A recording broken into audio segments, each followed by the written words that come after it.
సముద్రపు దొంగల భరతం పట్టింది ఇండియన్ నేవీ. హైజాకర్ల బార్ నుంచి ఒక భారీ వాణిజ్య నౌకతో పాటు అందులోని 15 మంది భారతీయులు సహా మొత్తం 21 మంది సిబ్బందిని కాపాడింది. ఇండియన్ నేవీ రంగంలోకి దిగిందని తెలియగానే హైజాక్ చేసిన నౌకను విడిచి పారిపోయారు పైరెట్లు. సముద్రపు దొంగలకు చుక్కలు చూపిస్తోంది ఇండియన్ నేవీ. తాజాగా అరేబియా సముద్రంలో హైజాక్ అయిన భారీ వాణిజ్య నౌకతో పాటు అందులోని సిబ్బందిని రక్షించి మన సత్తా ఏమిటో చూపించింది. గురువారం సాయంత్రం ఉత్తర అరేబియా సముద్రంలో లైబీరియాకు చెందిన బల్క్ క్యారియర్ ఎంవీ నోర్ఫ్లోక్ను చుట్టుముట్టారు సముద్రపు దొంగలు. కొందరు సాయుధులు నౌకలోకి ప్రవేశించి దానిని తమ ఆధీనంలోకి తెచ్చుకున్నారు.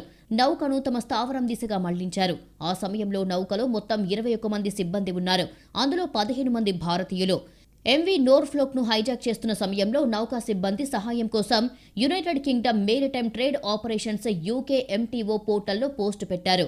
5 నుంచి 6 సాయుధులు నౌకలోకి చొరబడినట్టు ఆ మెసేజ్లో సిబ్బంది తెలిపారు. ఆ సమయంలో ఎంవీ నోర్ఫ్లోకు కొన్ని కిలోమీటర్ల దూరంలో ఉన్న ఇండియన్ నేవీకి చెందిన ఐఎన్ఎస్ చెన్నై యుద్ధ నౌక ఉంది.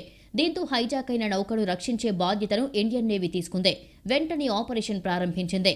సముద్రపు గస్తీ విమానం, హెలికాప్టర్లతో పాటు సుదూర ప్రాంతాలను చేరుకోగల P-81 విమానాన్ని రంగంలోకి దించింది ఇండియన్ నేవీ.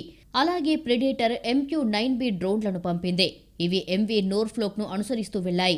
శుక్రవారం ఉదయం ఎంవీ నోర్ఫ్లోక్ మీదుగా ప్రయాణించిన విమానం ద్వారా నౌకలోని సిబ్బందితో సమాచార వ్యవస్థను ఏర్పాటు చేసింది. సిబ్బంది భద్రతకు సంబంధించి తగిన సూచనలు చేసింది. తర్వాత ఇండియన్ నేవీ మెరైన్ కమాండోలో ఎంవీ నోర్ఫ్లోక్ను చేరుకున్నారు. నౌకలో క్షుణ్ణంగా గాలింపు చర్యలు చేపట్టారు. అయితే అప్పటికే సముద్రపు దొంగలు ఆ నౌకను విడిచి వెళ్లిపోయారు అనే నిర్ధారణకు వచ్చారు. ఇజ్రాయెల్ హమాస్ యుద్ధం కారణంగా ఇటీవల కాలంలో ఎర్ర సముద్రంలో ఉద్రిక్తతలు పెరిగాయి. హమాస్కు మద్దతిస్తున్న యెమెన్లోని హౌతీ తిరుగుబాటుదారులు వాణిజ్య నౌకలపై మిసైళ్లు, డ్రోన్లతో దాడులు చేస్తున్నారు. ఇటు అరేబియా సముద్రంలో పైరెట్లు రెచ్చిపోతున్నారు. దీంతో ఇండియా నేవీ నిఘా గస్తీలను ముమ్మరం చేసింది. వాణిజ్య నౌకలకు రక్షణ కల్పిస్తోంది.